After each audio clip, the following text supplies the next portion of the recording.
Everyone, आप सबका स्वागत है मेरे यूट्यूब चैनल एजुकेशनल वीडियोस पर। तो आज हम पढ़ेंगे चैप्टर 13 जिसका नाम है पहाड़ू लघु चित्रकला, जिसका समय काल है 1700 ईस्वी से 1900 ईस्वी तक। आगे देखते हैं। ये जो चित्र आप देख रहे हैं ये कांगड़ा पहाड़ी लघु चित्रकला अविशारिका नायका, जिसका समय है ये कागज पर टेम्परा, संग्रह जो कहाँ है government museum and art gallery Chandigarh. आगे पढ़ते हैं। दिव्य शांति और कोमलता का आवाज देते तथा अपनी गीतात्मक सहजता, सब प्रसूत प्रतीक प्रधान, उत्कृष्ट संयोजन, बारीक चित्रांकन और मानवीय भावों के प्रति अपनी गहरी संवेदनशीलता से लबालब वे लघु चित्र जो हिमालय की निचली पर्वत श्रृंखलाओं के आसपास हिमाचल प्रदेश और पंजाब के मैदानी इलाकों में 1700 से 1900 ईस्वी के मध्य बने पहाड़ी लघु चित्रकला को परिभाषित करते हैं। भारतवर्ष में अजंता चित्रशैली के उपरांत पहाड़ी लघु चित्रकला ही भारतीय चित्रकला के विकास में विशिष्टतम उपलब्धि कही जा सकती है। पहाड़ी चित्रशैली का आविर्भाव 1690 ईस्वी के आसपास पहाड़ी राज्य बसोहली से हुआ था। बाद में बसोहली के साथ गुलेर, कांगड़ा, चंबा, मंडी पहाड़ी शैली के अन्य मुख्य केंद्र और गढ़वाल, जम्मू, श्रीनगर व पंजाब के मैदानी भाग इसके उपकेंद्र बन गए। पहाड़ी लघु चित्रकला शैली के चित्रों को मूल रूप से राजपूत चित्रशैली के नाम से जाना जाता है। सर्वप्रथम इन चित्रों की खोज मेटकाप महोदय ने कांगड़ा में की। इसके पश्चात पहाड़ी चित्रकला की जानकारी 1910 ईस्वी में डॉक्टर आनंद कुमार स्वामी के सद प्रयासों से हुई, जब उन्होंने इलाहाबाद संग्रहालय प्रयागराज में कांगड़ा के कुछ चित्रों को प्रदर्शित किया। 1916 ईस्वी में उनका एक अति महत्वपूर्ण ग्रंथ राजपूत पेंटिंग प्रकाशित हुआ। इस ग्रंथ में लकड़ी चित्रों को राजस्थानी चित्रों से भिन्न बताते हुए उन्होंने हिंदू पेंटिंग ऑफ पंजाब हिमालयाज कहा। डॉक्टर आनंद कुमार स्वामी ने पहाड़ी चित्रों को दो भागों में विभाजित किया। प्रथम वर्ग के चित्रों को उन्होंने उत्तरी चित्रशैली अर्थात कांगड़ा स्कूल तथा द्वितीय भाग के चित्रों को दक्षिणी चित्रशैली अर्थात डोंगरा अथवा जम्मू स्कूल के नाम से संबोधित किया। तृतीय वर्ग के अंतर्गत उन्होंने बसोली स्कूल के चित्रों को भी शामिल कर लिया। 1926 ईस्वी में O.C. गंगुली की पुस्तक मास्टर प्रिंसिंग ऑफ राजपूत पेंटिंग प्रकाशित हुई और इसी वर्ष N.C. मेहता की पुस्तक स्टडीज इन इंडिया पेंटिंग प्रकाशित हुई। 1930 ईस्वी में J.C. फ्रेंच ने पंजाब की पहाड़ियों का भ्रमण किया और वहां किए गए शोधों के आधार पर अपनी प्रसिद्ध पुस्तक हिमालयन आर्ट का प्रकाशन 1931 ईस्वी में इंग्लैंड से कराया। यह वही पुस्तक थी जिसके माध्यम से कला विद्वानों द्वारा पहाड़ी कला पर गंभीर विमर्श शुरू हुआ। 1952 ईस्वी में W.G. Archer, William George Archer, जो बिहार सरकार में बड़े योग्य ICS अफसर थे, जब भारतीय सिविल सेवा से रिटायर होकर इंग्लैंड गए, तब वह विक्टोरिया एंड अल्बर्ट संग्रहालय लंदन में क्यूरेटर नियुक्त हो गए। ये रहा चित्र 119 कांगड़ा पहाड़ी शैली वंशीधर कृष्ण, जिसका समय ये है। संग्रह कहाँ है? Freer art gallery Washington.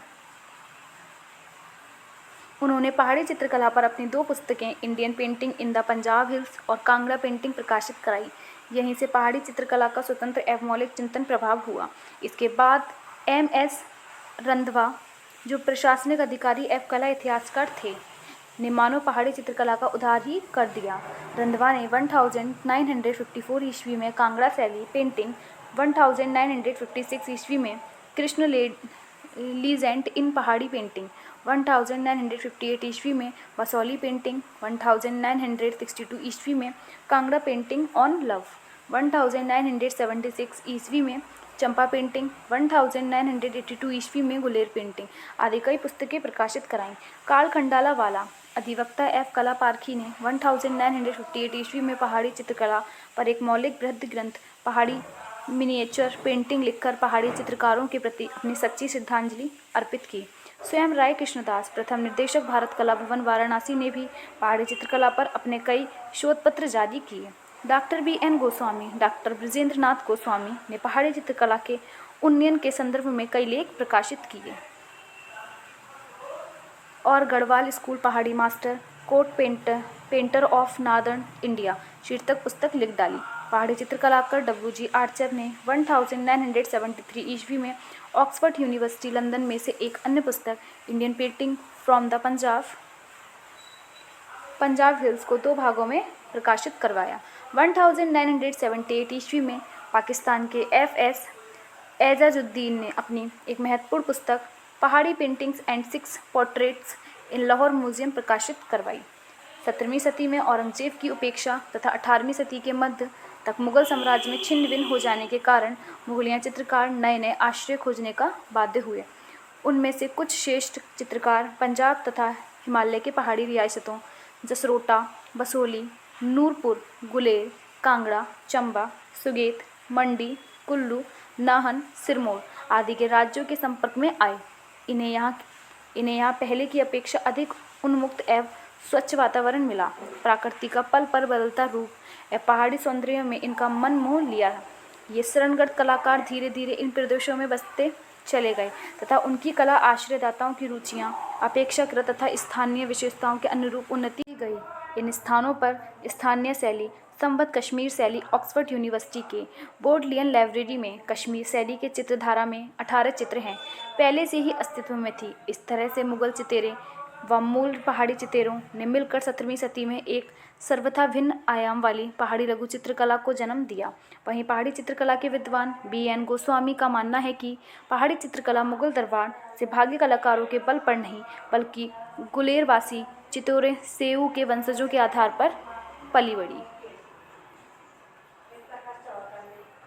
पहाड़ी चित्रण विश्व में वैष्णव धर्म चित्र 119 की प्रधानता है, जो रीतिकालीन एवं भक्तिकालीन कवियों के काव्यों के अनुप्राणित है। विशेष रूप से जयदेव के गीत गोविंद, केशव का रसिक प्रिया, मतीराम कृत रसमंजरी तथा बारहमासा व भगवत पुराण से प्रेरित चित्रकारों ने अल्प अवधि में हजारों की संख्या में चित्र बनाकर एवं चमत्कार कर दिखाया। राग रागनियों, नायका भेद तथा समस्त श्रृंगारिक कृतियाँ पहाड़ी कलम की उभरती देह यष्टि में समाई हुई थीं। सामाजिक दरबारी व जनजीवन के सभी क्रियाकलाप चित्रकार की दृष्टि से न बच सके। विषय वस्तु में धार्मिक सहिष्णुता स्पष्ट बनी रही। चित्रों में प्राकृतिक के उन्मुक्त रूप और मदभरी युक्तियों को बड़े ही मौलिक रूप से सजोया गया है। रेखाओं की कोमलता व एक नए तल विन्यास ने पहाड़ी कलम को मौलिकता प्रदान की। बसौली, चंबा व कल्लू की लोक कला शक्ति ने वर्ण विधान व आकारों से निजस्व भरा और इस प्रकार यह कलम हरी भरी होती चली गई। पहाड़ी चित्रकला के प्रमुख आश्रयदाताओं के में बसौली के राजा कृपाल पाल 1678 से 1904 ईस्वी, गुलेर के गोवर्धन चंद्र 1730 से 73 ईस्वी, चंबा के उमेश सिंह 1748 से 64 ईस्वी, कुल्लू के प्रीतम सिंह 1767 से 1806 ईस्वी, कांगड़ा के संसार चंद्र 1775 से 1823 ईस्वी आदि रहे हैं। पहाड़ी तथा राजस्थान शैली में समानता। कला इतिहास के विद्वानों ने पहाड़ी तथा राजस्थानी चित्र शैलियों को राजपूत चित्रकला की ही 2 उपशैलियाँ माना है। पहाड़ी व राजस्थानी शैली में प्रमुख समानताएं भिन्न हैं। पहला है, जिस प्रकार मुगल सम्राटों के संरक्षण में विकसित होने वाली कला मुगल चित्रकला कही जाती है, उसी प्रकार हिंदुओं राजाओं प्रधानतः राजपूतों के संरक्षण में पनपने वाली कला राजपूत चित्रकला कही गई। स्वयं श्री मेहता इसे हिंदू कला कहने के पक्ष में थे। राजस्थानी तथा पहाड़ी राजा प्रिय राजदूत ही थे। दूसरा है, जिस पर राजस्थानी कला में हिंदू धार्मिक पौराणिक आख्यानों, प्रेम काव्यों, नायक भेद, बारहमासा, लोक जीवन आदि का चित्रण हुआ है, उसी प्रकार पहाड़ियों चित्रकला में भी इन विषयों का चित्रण हुआ है। फिर आता है तीसरा पॉइंट, प्रकृति के प्रति जिस प्रकार राजस्थानी चित्रकार संवेदनशील रहे, उसी प्रकार पहाड़ी चित्रकार भी रहे। दोनों ही शैलियों में प्राकृतिक पृष्ठभूमि का अंकन प्रतीकवादी पद्धति से हुआ। मानवीय आकृतियों के भावों तथा क्रियाकलापों के अनुसार ही प्रकृति में भी चेतना या सहानुभूति दिखाई गई। फिर हम पढ़ेंगे फोर्थ क्या है, दोनों ही स्थानों पर ज़्यादातर चित्रकार हिंदू थे और अपने आश्रयदाता राजाओं से उनके संबंध प्राय मित्रवत थे। इसी से इन कलाकारों में बिना किसी दबाव के बड़े ही उन्मुक्त भाव से चित्रांकन किया गया है। दोनों ही शैलियों में मुगल चित्रकला जैसा कोई अंश नहीं है। फिर है फिफ्थ, दोनों ही कला शैलियाँ स्थानीय परंपराओं को लेकर आरंभ हुई और सने शने मुगल कला से प्रभावित होती गईं। फिर आगे पढ़ते हैं हम, पहाड़ी तथा राजस्थानी शैली में अंतर। यद्यपि दोनों कला शैलियाँ मोटे तौर पर एक ही शीर्षक के अंतर्गत रखी जा सकती हैं, तथापि दोनों में कुछ आधारभूत भिन्नताएं हैं। पहला है, विषय वस्तु की दृष्टि से राजस्थान शैली की अपेक्षा पहाड़ी शैली अधिक संपन्न है। दरबारी जीवन के चित्र मुगल शैली के बाद पहाड़ी चित्रकला शैली में ही अधिक बने। घरेलू जीवन के चित्र भी अन्य शैली की तुलना में पहाड़ी शैली में सार्वत्रिक बने। यही नहीं, पहाड़ी शैली में नायक नायिकाओं के चित्र भी सार्वत्रिक संख्या में और बड़ी बारीकी से अंकित किए गए हैं। इसी प्रकार कृष्ण लीला के चित्र भी राजस्थानी शैली की अपेक्षा पहाड़ी चित्रकला में अधिक बने। राजस्थानी शैली में जहाँ संगीत पर आधारित राग रागनियों के चित्र अधिक बने, वहीं पहाड़ी शैली में ऋतु चित्रों वर्ष के 12 महीनों का ऋतु वर्ण से संबंधित 12 माशा मालिक मोहम्मद जायसी द्वारा रचित की अधिकता है। फिर हम पढ़ते हैं सेकंड, आकृति तथा मुद्राओं के भावों की जितनी सफल अभिव्यक्ति पहाड़ी शैली में हुई है, उतनी राजस्थान शैली में नहीं। राजस्थान शैली में कहीं कहीं संपूर्ण वातावरण और चित्र की समस्त आकृतियों के अतिरिक्त चित्र पर लेख हुए परिचित का सहारा लेना पड़ता है, किंतु पहाड़ी शैली की आकृतियाँ तथा उनकी मुद्राएं ही भाव की अभिव्यक्ति कर देती हैं। फिर हम पढ़ेंगे थर्ड, राजस्थानी शैली की उत्पत्ति अपभ्रंश शैली से हुई थी और आरंभ से ही उस पर विदेशी प्रभाव नहीं था। धीरे धीरे वह मुगल शैली के संपर्क में आई और उससे काफ़ी प्रभावित हुई। पहाड़ी शैली का जन्म पहाड़ी रियासतों के तत्कालीन प्रचलित लोक कला में हुआ था। मुगल चित्रकला तथा मुगल दरबार के वातावरण के प्रभाव से स्थानीय शैलियों की सने सने जो परिवर्तन हुए, उन्होंने ही पहाड़ी चित्रकला को नया रूप रंग प्रदान किया। इस प्रकार इस शैली पर आरंभ से ही मुगल कला का प्रभाव था। फिर हम पढ़ेंगे फोर्थ, राजस्थान शैली मुख्यतः अलंकारिक है। उसमें आकृति को किंचित अलंकारित रूप दिया गया है। पहाड़ी शैली की आकृति में राजस्थान शैली की अपेक्षा अधिक कोमलता व यथार्थता है। फिर हम पढ़ेंगे फिफ्थ, राजस्थान शैली में थोड़े से सशक्त रंगों का प्रयोग हुआ है, किंतु पहाड़ी शैली में अधिक रंगों का प्रयोग हुआ है। यह प्रयोग कोमल सामंजस्यपूर्ण रंग विधान प्रस्तुत करता है। पहाड़ी शैली में रंग विधान पर मुगल शैली का प्रभाव है। रंगों के हल्के बल बनाने, छाया प्रकाश का प्रभाव दिखाने, यहाँ तक कि रंगों के द्वारा वातावरण का प्रभाव दिखाने का जो चेष्टा मुगल पद्धति के अनुकरण पर पहाड़ी शैली में हुई है, वह राजस्थान शैली में नहीं हुई। यह विशेषता खासकर पहाड़ी कला के कांगड़ा शैली में मिलती है, वसौली शैली में नहीं। फिर हम पढ़ेंगे सिक्स्थ, राजस्थानी शैली की रेखाएं पहाड़ी शैली की तुलना में अत्यंत कठोर हैं। पहाड़ी शैली की रेखाएं में कोमलता, जीवन प्रभाव और भावों का स्पंदन है। फिर हम पढ़ेंगे 7 पॉइंट, पहाड़ी शैली के प्राकृतिक चित्रों में सर्वत्र ही पहाड़ी पृष्ठभूमियों का प्रयोग हुआ है।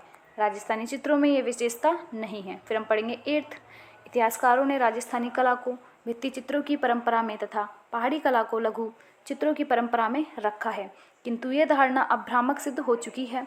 यह माना जाने लगा है कि इन दोनों ही क्षेत्रों की कलाओं का विकास लघु चित्रण की दृष्टि से हुआ है। फिर भी यह मानना ही पड़ेगा कि राजस्थानी कला में एक प्रकार का ओज व सरलता है। पहाड़ी चित्रकला की वसौली शैली को छोड़कर शेष स्थानों की कला में यह ओज नहीं मिलता। फिर हम पढ़ेंगे क्या, पहाड़ी तथा मुगल शैली में अंतर। हालांकि अपने जन्म से ही पहाड़ी शैली मुगल शैली से प्रभावित रही है, तथापि दोनों शैलियों में पर्याप्त अंतर हैं, जो निम्न है। पहला है, वर्ण विधान की दृष्टि से पहाड़ी शैली मुगल शैली के अत्यंत निकट है, फिर भी स्थानीय विशेषताओं के कारण इसका रंग विधान बहुत भिन्नता रखता है। पहाड़ी शैली में प्राय रंगों के प्रतीकात्मक का भी विचार किया गया है, जो मुगल शैली में नहीं होता है। फिर हम बात करेंगे दूसरा, विषयों की दृष्टि से पहाड़ी शैली अधिक विस्तृत है। मुगल शैली में बादशाहों की आज्ञा से किन्हीं खास विषयों के ही चित्र बनाए गए हैं, साथ ही उन्हें वह स्वाभाविकता और उन्मुखता नहीं है जो पहाड़ी शैली के चित्रों में है। फिर हम पढ़ेंगे पॉइंट 3, मुगल शैली के घटना आधारित चित्रों में बाहरी क्रियाकलाप की दृष्टव्य होता है। आकृतियाँ मन की किसी बात को प्रकट नहीं करती। पहाड़ी शैली के चित्रों में आकृतियों के माध्यम से कलाकारों के हृदय की भावना पूर्ण रूप से उभर कर प्रकट होती है। फिर हम पढ़ते हैं फोर्थ है, मुगल शैली जहाँ दरबारी भावनाओं का प्रतिनिधित्व करती हैं, वहीं पहाड़ी शैली जन भावनाओं का। पहाड़ी कलाकारों ने स्वच्छंद होकर अनेक नए नियम का आविष्कार किया है और चित्रों में उनका प्रयोग भी किया। फिर हम पढ़ते हैं 5th, अन्य हिंदू शैलियों की भांति यह शैली भी वैष्णव धर्म से प्रणवित है, जबकि मुगल शैली ने सांसारिक ऐश्वर्य और विलास की प्रेरणा है। फिर हम पढ़ेंगे वसौली चित्र शैली। पहाड़ी चित्रकला में वसौली कलम सबसे प्राचीन मानी जाती है। इस शैली का उद्गम कोई आकस्मिक घटना नहीं थी, वरन भारतीय परंपरा और युग चेतना से उद्भवित ऐसी लोक कला पर आधारित थी जिसका एक समसामयिक महत्व है। राज्य आश्रय पाकर यह कला 1675 से 1750 ईस्वी के मध्य अपने चरमोत्कर्ष पर पहुंची। एक संसारिक यथार्थी के रूप में इस शैली के चित्र आज पंजाब के विभिन्न संग्रहालयों, जिनमें प्रमुख रूप से government museum and art gallery Chandigarh में सुरक्षित है। इसके अलावा दिल्ली के राष्ट्रीय संग्रहालय, कोलकाता के भारतीय संग्रहालय, प्रयागराज में इलाहाबाद संग्रहालय तथा वाराणसी के भवन कला भवन में भी बड़ी संख्या में हैं। बसोली शैली के चित्र संग्रहित हैं। 31 मार्च 2023 को बसोली शैली के चित्रों की GIT टैग भौगोलिक संकेत मिला है। फिर हम पढ़ेंगे बसोली की भौगोलिक स्थिति। बसोली वर्तमान में जम्मू कश्मीर के कठुआ जिले में रावी नदी के किनारे दाहिनी तट पर एक छोटी सी पहाड़ी पर अवस्थित है। बसोली पहले 74 गांवों, लंबाई तथा चौड़ाई में क्रमशः 32 और 24 किलोमीटर से ज़्यादा नहीं का मिला जुला एक छोटा सा राज्य था। आज विश्वास नहीं होता कि यह पर भी कभी वैभव रहा होगा। सिसकते हुए महलों में खंडहर, उजड़े भित्ति चित्र और पहाड़ों की गुलाबी सांझ गुजरे हुए अपनी रूमानी अतीत की हमें कहानियाँ सुनाते हैं।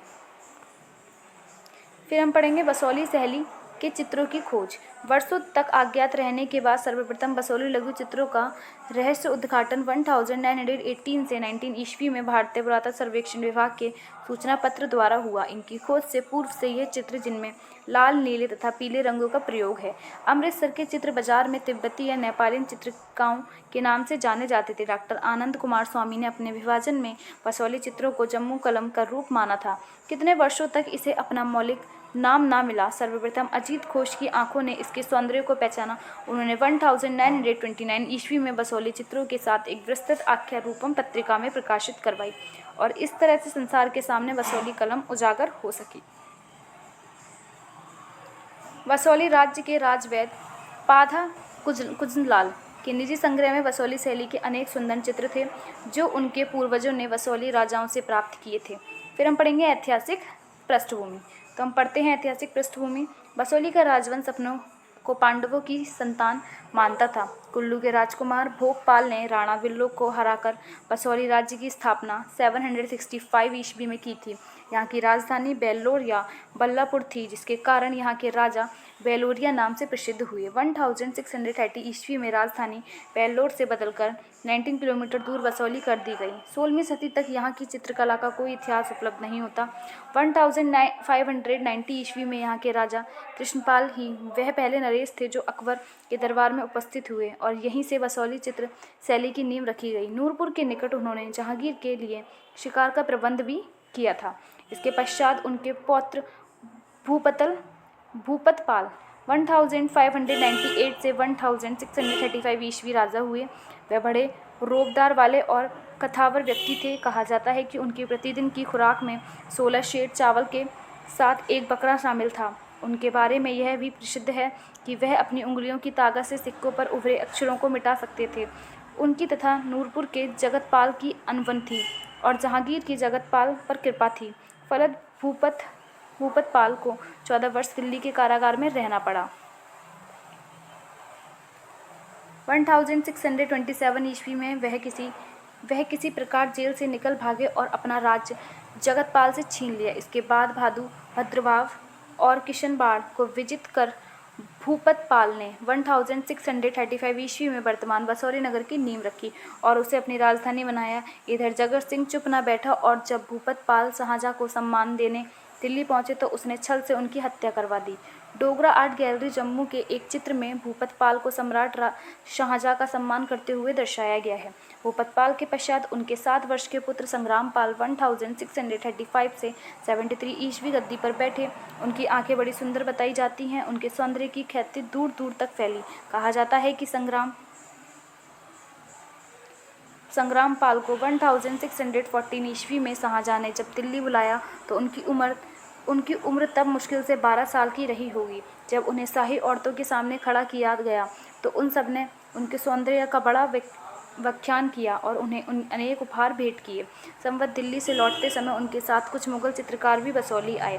संग्रामपाल के पश्चात उनके सौतेले भाई हिंदालपाल 1673 से 1678 ईस्वी गद्दी पर बैठे, किंतु 5 वर्ष राज्य करने के पश्चात उनकी मृत्यु हो गई। हिंदालपाल की एक छवि पंजाब संग्रहालय पटियाला में सुरक्षित है। हिंदाल पाल के पश्चात उनके पुत्र कृपाल पाल 1678 से 1695 ईस्वी चित्र 120 गद्दी पर बैठे। वे कला एवं साहित्य के प्रेमी तथा प्रकांड विद्वान थे। उन्हें बसोली शैली का सर्वश्रेष्ठ संरक्षण माना जाता है। ये जो है ये क्या है, चित्र 120 क्या है, बसोली राजा कृपाल पाल का। समय ये है, संग्रह का है government museum and art gallery Chandigarh. Kripal Pal के समय बसोली कलम अपने स्वर्ण काल में पहुंची। उनके समय चरक और सुश्रुत का भी अनुवाद किया गया।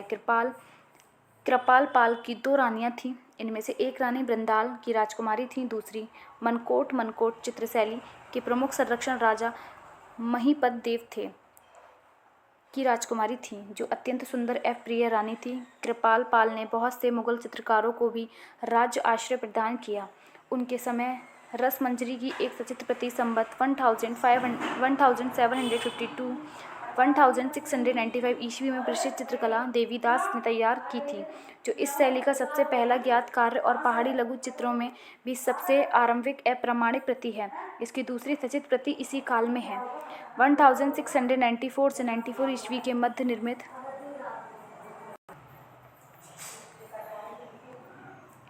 निर्मित हुई। रसमंजरी पर पारंपरिक पश्चिमी भारतीय लघु चित्रों का प्रभाव है। यह काव्य ग्रंथ मूल रूप से भानुदत्त और द्वारा संस्कृत भाषा में 14वीं शती में लिखा गया था। इसमें नायक नायिकाओं के विभिन्न रूपों का सविस्तार वर्णन है। 1695 ईस्वी में 43 वर्ष की उम्र में कृपाल पाल का निधन हो गया। कृपाल पाल के पश्चात उनके ज्येष्ठ पुत्र धीरज पाल 1695 से 1725 ईस्वी 23 वर्ष की आयु में बसोली की गद्दी पर बैठे। अपने पूर्वजों की तरह धीरज पाल भी अत्यंत सुंदर व्यक्ति थे और ऐसा कहा जाता है कि पंजाब के तत्कालीन सूबेदार अदीना बेग की बेटी पहले ही नज़र में उन्होंने अपना दिल दे बैठी थी। 1725 ईस्वी में चंपा के राजा उग्रसेन से युद्ध करते हुए वीरगति को प्राप्त हुए। उनके समय का एक प्रसिद्ध चित्र नेत्ररथ देवी भद्रकाली 1690 से 95 ईस्वी वर्तमान में राष्ट्रीय संग्रहालय नई दिल्ली में सुरक्षित है। यह चित्र मार्कंडेय पुराण में वर्णित देवी महात्म्य की कथा पर आधारित है। ये चित्र कौन सा है? 121 बसोली। गीत गोविंद का एक चित्र कृष्ण व राधा वार्तालाप करते हुए। समय ये है, कागज पर गुआचे।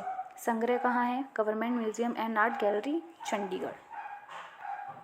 आगे धीरज पाल के पुत्र मेदिनी पाल 1725 से 36 ईस्वी बसोली का राजा हुए।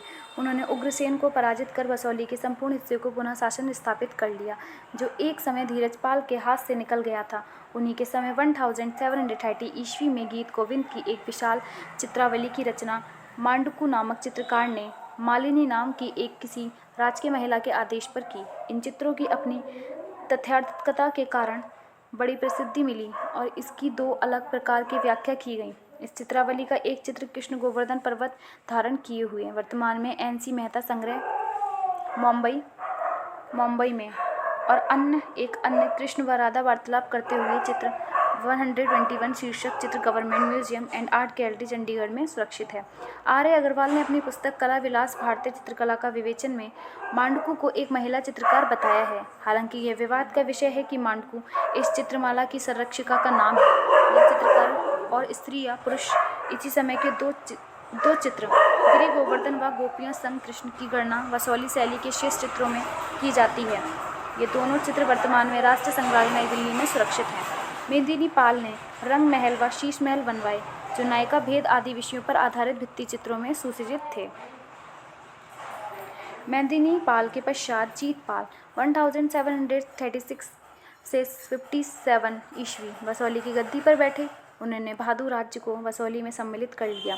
उन्होंने राज्यकाल से ही बसोली शैली पर कांगड़ा शैली का प्रभाव दिखाई पड़ने लगता है। कांगड़ा शैली में अंकित जीत पाल का व्यक्ति चित्र वर्तमान में पंजाब संग्रहालय में सुरक्षित है। जीत पाल के समय के 2 शेष चित्र कमलाक्ष विष्णु 1750 ईस्वी व शिव परिवार शिव पार्वती अपने पुत्र गणेश व कार्तिकों के साथ 1750 ईस्वी वर्तमान में राष्ट्रीय संग्रहालय नई दिल्ली में सुरक्षित हैं। NC मेहता के संग्रह वाले माखन चोर शीर्षक चित्र भी इस समय का एक ठेठ उदाहरण है। इसके पश्चात अमृतपाल 1757 से 76 ईस्वी बसोली की गद्दी पर बैठे। उनके मृदु स्वभाव ने इस कलम की आभा को और विकसित किया। Pro VN. गोस्वामी के हरिद्वार के पांडु की वहियों से पता चला है कि पंडित सेऊ के पुत्र मानकू व नैनसुख थे, जो गुलेरवासी थे। गुलेर छोड़ने के पश्चात नैनसुख चित्तौड़, जसरोटा, जम्मू के राजा बलवंत सिंह के यहाँ चित्रण करने लगा था। नैनमुख ने राजा बलवंत सिंह के कई छवि चित्र बनाए। फिर है राजा बलवंत सिंह की मृत्यु के पश्चात वह उनकी अस्थियों के साथ 1763 ईस्वी में हरिद्वार आया था। इसके पश्चात वह बसौली के राजा अमृतपाल के यहाँ काम करने लगा था। नैनसुख का पुत्र सांजा भी बसौली दरबार में भूपेंद्र पाल के समय तक का कार्य करता रहा। इसके पश्चात विजयपाल 1776 से 1806 ईस्वी 13 वर्ष की उम्र में बसौली के राजा हुए। इसी समय चंबा के राजा राज सिंह ने सिखों की सहायता से बसौली को जीत लिया। 1809 ईस्वी में समस्त पहाड़ी राज्य महाराजा रणजीत सिंह के नियंत्रण में आ गया तथा समस्त पहाड़ी क्षेत्र के राजाओं को रणजीत सिंह के दरबार में उपस्थित होना पड़ता था। आगे चलकर महेंद्रपाल 1806 से 13 बसौली की गद्दी पर बैठे। महेंद्रपाल कला प्रेमी शासक हुए। उन्होंने जसरोटा की राजकुमारी से विवाह किया। 1813 ईस्वी में जब लाहौर में महाराजा रणजीत सिंह के दरबार में उपस्थित हुए तो बीमार पड़ गए और उनकी मृत्यु हो गई। इसके पश्चात 1813 ईस्वी में उनके पुत्र भूपेंद्र पाल 1813 से 34 ईस्वी मात्र 7 वर्ष की आयु में बसौली की गद्दी पर बैठे। उन्हें भी अपने पिता की भांति सिख दरबार में उपस्थित होना पड़ा और वहीं से लौटते समय अपने पिता के समान 28 वर्ष की अल्प आयु में उनका देहावसान हो गया। उनके पुत्र कल्याणपाल 1845 से 57 ईस्वी 11 वर्ष की उम्र में गद्दी पर बैठे। 1857 ईस्वी में संतानहीन कल्याणपाल की मृत्यु के साथ ही बसौली का राजवंश समाप्त हो गया। फिर है बसौली शैली के चित्रकार देवीदास, रांझा, मानकू, हरि सिंह, नरसिंह, सजनू, गुलाम मोहम्मद, डीडी, गेंदा, बजनसा तथा नैनचुक बसौली शैली के प्रमुख चित्रकार थे। गुलाम महमूद के पिता तथा पितामह भी बसौली के श्रेष्ठ चित्रकार माने जाते थे। फिर हम पढ़ेंगे बसौली शैली के विषय। राजस्थानी चित्रकला की भांति बसौली शैली पर भी सर्वत्र वैष्णव धर्म का ही प्रभाव रहा था। 16वीं सदी के कवियों की भांति अवरहिष्य मूलक रचनाओं ने इस शैली को बहुत प्रेरणा दी। कृष्ण चित्र के आधार पर अनेक चित्र बने। भानुदत्त कृत रसमंजरी चित्र 122 भी बसौली के चित्रकारों का प्रिय विषय रही। बसौली शैली के अधिकांश चित्र नायक भेद पर आधारित हैं। परिवर्तित चित्रकारों ने जो चित्र है ये है 122 बसौली शैली। रसमंजरी का एक चित्र बग विदिगता नायिका, जिसका समय ये है, और चित्रकार कौन है? देवीदास। संग्रह कहाँ है? भारत कला भवन वाराणसी में। बारामासा के चित्रों के अंकन में विशेष रुचि ली। भारत कला भवन वाराणसी के संग्रह में बसौली शैली में निर्मित रागमाला के कई चित्र हैं। इसके अतिरिक्त बसौली के चित्रकारों ने सम्राट तथा संतों के अनेक व्यक्ति चित्र अंकित किए। इनका एक प्रिय विषय दामथाल के संत नारायण स्वामी का जहांगीर के सामने विष पीने के चमत्कार पर चित्रण भी रहा है। कहा जाता है कि संत नारायण ने 6 प्याले विष पी लिए, किंतु उन पर कोई प्रभाव नहीं पड़ा। 7वां प्याला एक हाथी को पिलाया गया तो वह तुरंत ही मर गया। इस शैली में विष्णु तथा उनके 10 अवतार के चित्र प्राप्त होते हैं। इस शैली में चित्रित रामायण की 2 प्रतियां भी प्राप्त हैं, जिनमें से एक प्रति बसौली में चित्रित की गई है और दूसरी कल्लू में चित्रित की गई है। फिर हम पढ़ते हैं आगे बसौली शैली की विशेषताएं। बसौली शैली पहाड़ी लोक कला एवं मुगल प्रविधि के सुखद मिलन के फलस्वरूप उत्पन्न हुई। यह शैली कांगड़ा की सुकुमारता, सांस्कृतिक व सूक्ष्मता से तो विरक्त रही, किंतु सहजता व ओजस्विता के गुणों से परिपुष्ट है, जो इस कलम को एक महान स्तर पर पहुंचा देती है। बसौली के चित्र वर्गाकार हैं। इन चित्रों में कुछ ऐसे भी चित्र हैं जिनमें साल्वाडोर डाली की कृतियों की तरह अजीब सा सम्मोहन या भाव स्पंदता है। बसौली शैली की विशेषताएं क्रमशः इस प्रकार हैं। पहला क्या है उसमें? रंग। कांगड़ा शैली का सौंदर्य उनकी रेखाओं में है, किंतु बसौली शैली का प्रधान आकर्षक उनकी रंग योजनाओं में निहित है। बसौली लघु चित्रों के रंग कृष्ण है। रंगों का प्रतीकात्मक प्रयोग हुआ है। वसंत धूप एवं आम्र मंजरी हेतु पीले रंग का प्रयोग हुआ है। वसंत को प्रेमियों का ऋतु भी कह सकते हैं। पीला रंग प्रेम में भी शायक है। नीला रंग घनश्याम कृष्ण और श्यामधन वर्षा दोनों का प्रतीक है। साथ ही श्रृंगार का भी लाल रंग अनुराग प्रेम को व्यक्त करता है। ये सभी रंग वसौली शैली में अंकित विषयों के अनुरूप ही प्रयुक्त हुए हैं। चित्र में चमक के प्रभाव को बढ़ाने के लिए मोती के टुकड़े, सोन किरवा के पंख आदि को चिपका दिए गया है। जिस प्रकार प्रभु से मिलने की प्रबल अभिलाषा व्यक्ति काव्य में व्यक्त हुई है, उसी प्रकार कलाकार के हृदय की इच्छाएं रंगों के माध्यम से वसौली चित्रकला में व्यक्त हुई हैं। इस प्रकार वसौली चित्रशैली का वर्ण वैविध्य तथा संपूजन, सरलता व सरसता के आधार पर मेवाड़ शैली के समीप लगता है। दूसरा क्या है? रेखा। वसौली शैली की रेखाओं में अप्रत्याशित ओज, उन्मुखता व गति देखने को मिलती है। तीसरा क्या है? मानव कृतियाँ। वसौली शैली की मुखाकृतियाँ पूर्णतः मौलिक हैं। इन्हें स्थानीय लोक कला की उद्भावना माना जाता है। उसी में से इनका विकास हुआ है। स्त्री पुरुष का उन्नत ललाट व आंखें बड़ी बड़ी किंतु रसपूरित बनी हैं। वसौली के योद्धा कद और काठी से बड़े ही मजबूत और सुंदर हैं। ये संबंध स्थानीय शासकों के अनुरूप चित्रित किए गए हैं। वसौली शैली में सबसे अधिक सौंदर्य नेत्रों में है। नेत्रों को कमलाकार रूप अथवा मत्स्योदर रूप प्रदान किया गया है। बादामी वर्ण शरीर वाली नारी वसौली के चित्रकार को प्रिय थी। नारी आकृतियों पुरुषों को भांति ओजपूर्ण बनाई गई हैं। चेहरे प्राय एक चश्मे ही अंकित किए गए हैं। फिर आता है फोर्थ, आभूषण तथा पहनावा। वसौली शैली की आकृतियों को खुद आभूषण पहनाया गया है। मुकुट, मणिबंध, किरणाभूषण आदि के स्वर्ण कीट की कतरन, सोन किरवा के पंख का भी प्रयोग हुआ है। यहाँ तक कि राक्षसों का भी आभूषण से युक्त बनाया गया है। प्राय मुगलियों वेशभूषा ही प्रचलित रही। पुष्पों को घेरदार जामा, औरंगजेबकालीन मुगल ढंग का तथा पीछे की ओर झुकी पगड़ी पहने दिखाया गया है। स्त्रियों को प्राय सूतन, चोली और ऊपर से पेशबाज या ढीला लंबा घेरदार चोंगा पहने बनाया गया है, जो रेशमी या पारदर्शी है। स्त्रियों को कभी कभी छींटदार घाघरा, चोली और पारदर्शी दुपट्टा ओढ़े चित्रित किया गया है। स्त्रियों के आभूषण में काले फुंदनों का चित्रण हुआ है। यह परंपरा अपभ्रंश तथा राजस्थानी कला से आई है। फिर हम पढ़ते हैं फिफ्थ क्या है? प्राकृतिक। वसौली शैली के चित्रों में प्राकृतिक का चित्रण अलंकारिक ढंग से किया गया है और अधिकांश चित्रों में क्षैतिज रेखाएं आलेख्य स्थान से ऊपर की ओर दिखाई गई हैं।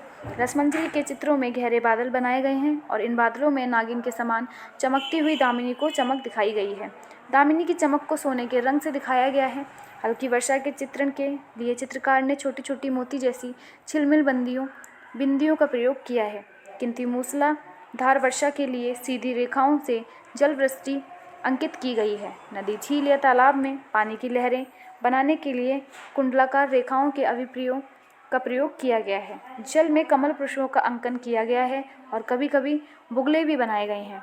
नायिका भेद अथवा श्रृंगार संबंधी चित्रों से शुक अथवा कपोत युगल का चित्रण हुआ है। विरहिणी नायिका के चित्रों में झुकी हुई शाखाओं वाले मजनू के वृक्ष का अंकन हुआ है। नव यौवन के चित्रों में आम वृक्ष पर पके हुए आम दिखाए गए हैं। फिर हम पढ़ते हैं 6 क्या है? पशु। वसौली शैली के चित्रों में डोरो पशुओं का अंकन निजी ढंग से किया गया है। पशुओं को प्राय दुबला पतला बनाया गया है। उनकी नस्ल की गौ प्रजाति आज भी जम्मू में जीवित है। इसके विपरीत कांगड़ा शैली में हरियाणा नस्ल के मोटे ताजे पशु अंकित किए गए हैं। 7 हंसिया तथा लेख। वसौली चित्रों के हंसिये प्राय गहरे लाल रंग से में या कभी कभी गेंदाई पीले रंग में अंकित हैं। रसमंजरी तथा गीत गोविंद के चित्रों के पीछे संस्कृत काव्य से संबंधित अंश लिखे गए हैं। हंसिये के ऊपरी भाग में टाकरी लिपि में शीर्षक दिए गए हैं। तो ये आपका चैप्टर 13 का पार्ट 1 यहीं कंप्लीट होता है। कल पार्ट 2 आएगा। आपको मेरी वीडियो पसंद आए तो प्लीज़ चैनल को सब्सक्राइब जरूर करें, नोटिफिकेशन बेल आइकन को प्रेस करें, लाइक करें। Thank you for watching my video.